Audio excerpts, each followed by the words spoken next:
శుక్లాంబరధరం విష్ణుం శశివర్ణం చతుర్భుజం ప్రసన్నవదనం ధ్యాయేత్ శాంతయే.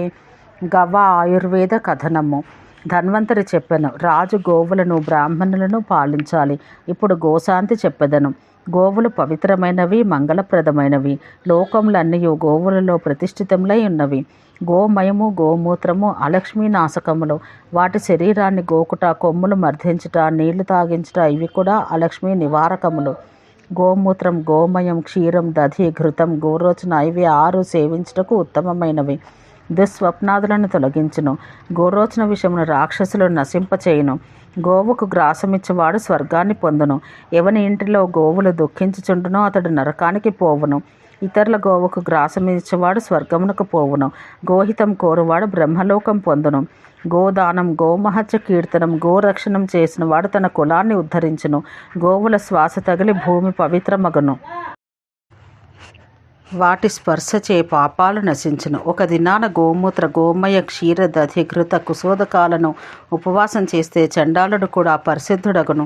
పూర్వం దేవతలు కూడా అశుభములు అన్నింటినీ తొలగించుకొనుటకు ఈ విధముగా చేసిరి. పైన వస్తువులను వేరువేరుగా 3 రోజులు భక్షిస్తే దానికి మహాశాంతపన వ్రతం అని పేరు. ఇది సర్వకామాలను సిద్ధింపజేసి పాపాలను తొలగించును. పాలు మాత్రం తాగి 21 దినములుంటే అది కృచ్ఛవ్రతం. దీనిని ఆచరించిన నరోత్తములు పాపరహితులై సర్వకామాలను పొంది స్వర్గానికి పోవుదురు. 3 దినాలు ఉష్ణ గోమూత్రమును, 3 దినాలు ఉష్ణ ఘృతమును, 3 దినాలు ఉష్ణ క్షీరమును, 3 దినములు వాయువును మాత్రం భక్షించుటకు తృప్త కృచ్ఛవ్రతమని పేరు. ఇది సమస్త పాపాలను తొలగించి బ్రహ్మలోకాన్ని ఇచ్చును. ఈ వస్తువులను చల్లగా చేసి భుజిస్తే దానికి శీతకృచ్ఛమని పేరు. బ్రహ్మ చెప్పిన ఈ వ్రతం బ్రహ్మలోకప్రదం. 1 మాసం గోమూత్రంతో స్నానం చేయిచు గోరసంపై జీవిస్తూ గోవులను అనుసరిస్తూ అవి భుజించిన పిమ్మట భుజించాలి. ఇట్లు గోవ్రతం చేసిన వాడు పాపరహితుడై గోలోకం చేరును. గోమతి విద్యా జపం చేత కూడా గోలోకం లభించును. ఆ లోకమందు మానవుడు విమానమున అప్సరసులతో కలిసి నృత్య గీతములతో సేవించబడుచు ఆనందించును. గోవులు సురభి స్వరూపములు, గుగ్గులు గంధము కలవి. అవి సమస్త ప్రాణులకు ఆధారభూతములు, పరమ మంగళమయమును. గోవులే శ్రేష్టమైన అన్నముగాను ఉత్తమ హవిస్సుగాను దేవతలకు ఉపకరించును. అవి సకల ప్రాణులను పవిత్రింపచేయు మూత్ర క్షీరాధికమును గ్రహించి వాటిని స్రవించుచుండును. మంత్రపూతముకు హవిస్సుతో స్వర్గం నందున దేవతలను తృప్తిపరచును. ఋషులు తమ అగ్నిహోత్రములందు గోవులను హోమం నందు ఉపయోగింతురు. సమస్త భూతములకు గోవులు ఉత్తమ శరణం.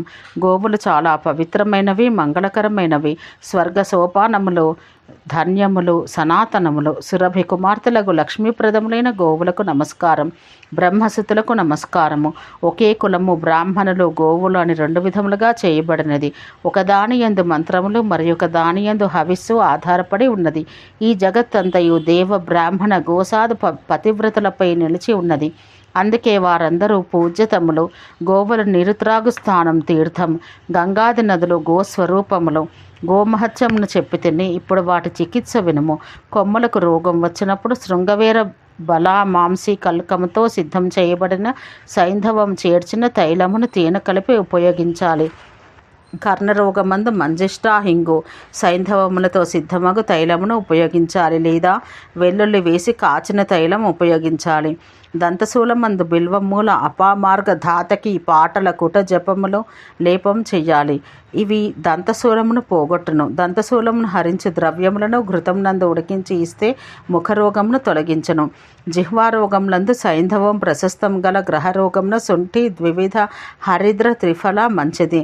హృద్రోగ, వస్తిరోగ, పాతరోగ, క్షయరోగములందు గోవులకు ఘృతమిశ్ర త్రిఫలానుపానం ప్రశస్తం. అతిసారంన ద్వివిధ హరిద్ర పాఠ ఇవ్వవలను. అన్ని విధముల కోష్ఠరోగంలందును, ఇతర అవయవ రోగంలందును, కాశశ్వాసాది సాధారణ రోగంలందును శుంఠి, బారంగీలను ఇవ్వవలను. వెరిగిన ఎముక అతకుటకు లవణయుక్తమగు ప్రియంగువును పూయవలను. తైలం వాతరోగము హరించు. పిత్తరోగమున తైలపక్వమగు మధు యష్టిని, కఫరోగమున మధు సహిత యోషమును, రక్త వికారమున దృఢమైన నఖమూల భస్వము హితకరములు. భగ్నక్షతమందు తైలఘృతములందు వేయించిన హరితాళం ఇవ్వవలను. మాంసములు, తిలలు, గోధుమలు, పాలు, ఘృతము వీటిని లవణం కలిపి పిండముగా చేసి లేగదూడలకు ఇచ్చినచో పుష్టి కలుగును. విషాని బలప్రదము. గ్రహబాధ నివృత్తికి ధూపములు ప్రయోగించాలి. గ్రహజనిత రోగ నివృత్తికి దేవదారు, వచ, మాంసి, గుగ్గులు, హింగు, సర్షపముల ధూపం హితకరములు. ఈ ధూపం వేసిన గంట గోవుల కంఠం నందు కట్టవలను. అశ్వగంధ తిరలతో నవనీత భక్షణం చేయించుటచే ఆవు పాలునిచ్చను. ఇంటిలో మదమత్తమగు వృషభమునకు తెలకపిండి ఉత్తమమైన రసాయనం. శాంతి కొరకై పంచమి నాడు గోపురీషంపై లక్ష్మిని, వాసుదేవుని గంధాదులతో పూజించాలి.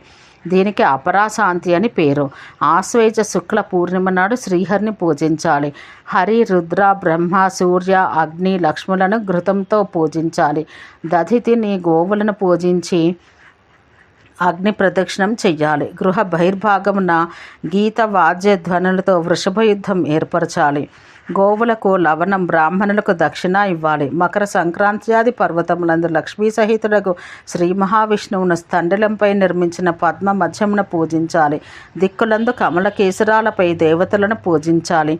కమల బహిర్భాగాన మంగళమయులకు బ్రహ్మ, సూర్య, బహురూప, బలి, ఆకాశ విశ్వరూపులను, రుద్ధి, సిద్ధి, శాంతి, రోహిణ్యాది దిగ్ధేనువులను, చంద్రశివులను పులగంతో పూజించాలి.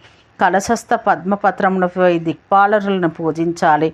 అగ్నియందు సర్షప, అక్షత, తండల, క్షీరవృక్ష సమిధులను హోమం చేసి బ్రాహ్మణులకు నూరేసి సువర్ణములను, కంచు మొదలగు దాన్ని దానం చెయ్యాలి. పిదప క్షీరాదులతో కూడిన గోవులను పూజించి శాంతి నిమిత్తమై వాటిని విడవవలను. అగ్నిదేవుడు పలికెను. సాలిహోత్రుడు సుశ్రుతునికి అశ్వ ఆయుర్వేదమును, పాలకాప్యుడు అంగరాజునకు గజ ఆయుర్వేదమును ఉపదేశించెను. ఓం శాంతి శాంతి శాంతి.